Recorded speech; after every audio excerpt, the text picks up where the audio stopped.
Tuan-tuan dan puan semua, walaupun Abdul Hadi Awang selaku Timbalan Pengurusi Perikatan Nasional sudah bersetuju untuk disiasat, satu lagi kenyataan beliau yang mengejutkan. Satu lagi kenyataan yang beliau buat di media yang pasti mengejutkan kepada seluruh kerajaan perpaduan, kepada seluruh menteri-menteri di dalam kabinet kerajaan perpaduan di bawah pimpinan Datuk Seri Anwar Ibrahim. Hari ini, satu lagi kenyataan menggemparkan daripada Hadi. Tapi sebelum saya teruskan berita ini, saya memohon kerjasama jasa baik Anda untuk tekan butang subscribe supaya kamu tidak terlepas perkembangan-perkembangan politik daripada channel ini. Hari ini daripada Malaysia kini, PAS masih tak puas hati dengan kabinet.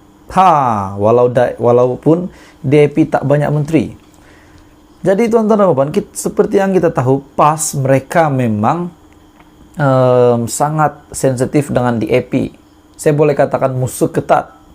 Jadi di dalam kabinet kerajaan perpaduan di bawah pimpinan Datuk Seri Anwar Ibrahim, yang kita tahu memang DAP hanya diberikan beberapa jawatan saja.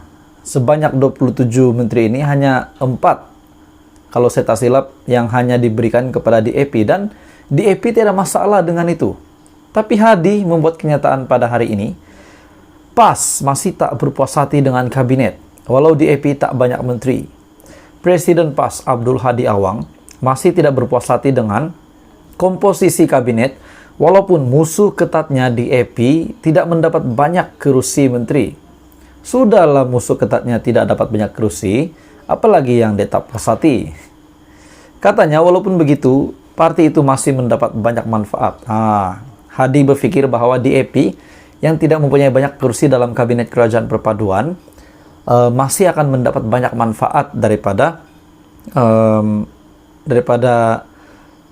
kerajaan perpaduan walaupun tidak mempunyai banyak jawatan di dalam kabinet kerajaan perpaduan.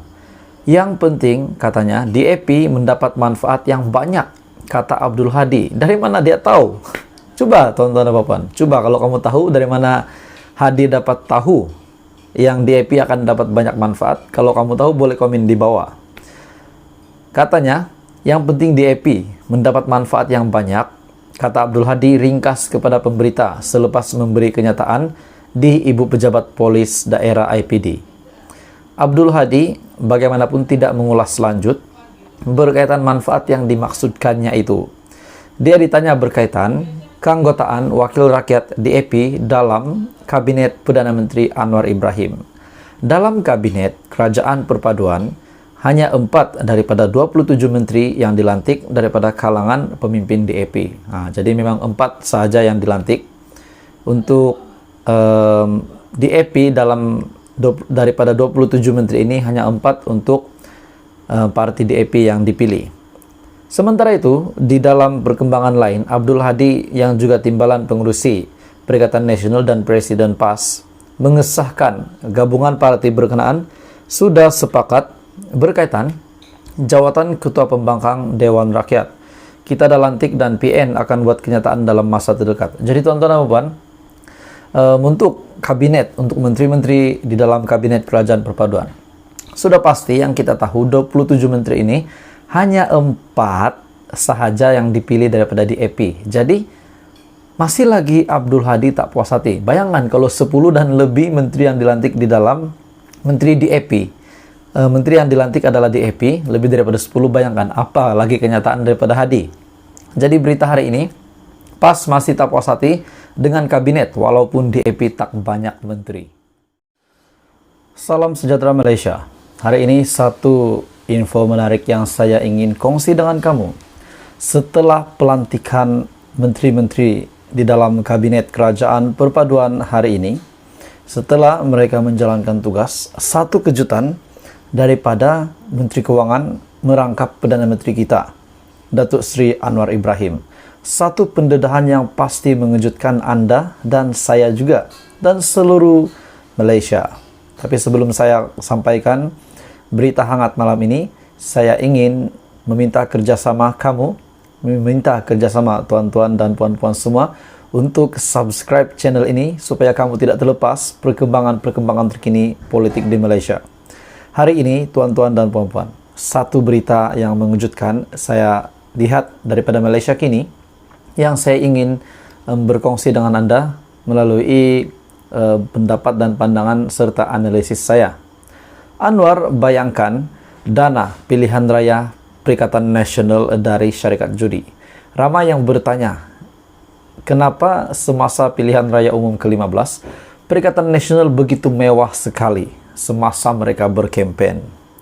Perdana Menteri Anwar Ibrahim membayangkan sebahagian dana pilihan raya Perikatan Nasional datang dari syarikat perjudian yang terlibat dengan cabutan khas judi.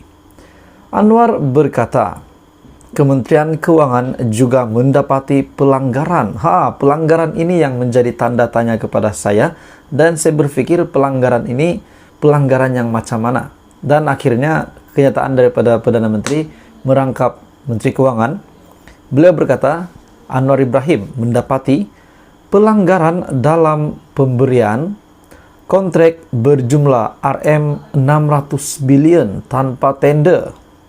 Bercakap ketika sidang media di Pejabat Perdana Menteri di Putrajaya hari ini, dia berkata, dana pilihan raya untuk Parti Melayu dan Parti Islam datang dari syarikat perjudian.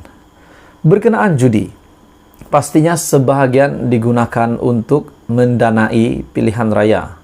Saya telah minta semakan terhadap perkara itu. Jadi, Menteri Keuangan kita ataupun Perdana Menteri kita telah meminta untuk perkara ini disemak berkenaan dengan duit yang datang, duit yang digunakan untuk Perikatan Nasional semasa mereka berkempen, betul atau tidak datang daripada syarikat perjudian, di mana dana pilihan raya untuk Parti Melayu dan juga Parti Islam ini sebenarnya datang daripada syarikat perjudian. Dalam pada itu, Anwar juga berkata, Kementerian Keuangan mendapati pelanggaran dalam pemberian kontrak berjumlah RM600 bilion tanpa tender. Walaupun Anda gelar diri Anda Parti Melayu ataupun Parti Islam, dana pilihan raya datang dari syarikat judi, kata Perdana Menteri. Terdahulu juga, dia turut menegur pentadbiran Perikatan Nasional yang diketuai Bersatu dan juga PAS kerana menaikkan cabutan khas judi dari 8 kepada 22 kali setahun. Langkah itu dibuat pada akhir 2020. Kata Anwar, selaku Menteri Keuangan, dia telah memutuskan cabutan khas judi akan kembali dikurangkan kepada 8 kali setahun bermula pada tahun hadapan. Kekayaan PN yang menjadi persoalan rakyat Malaysia.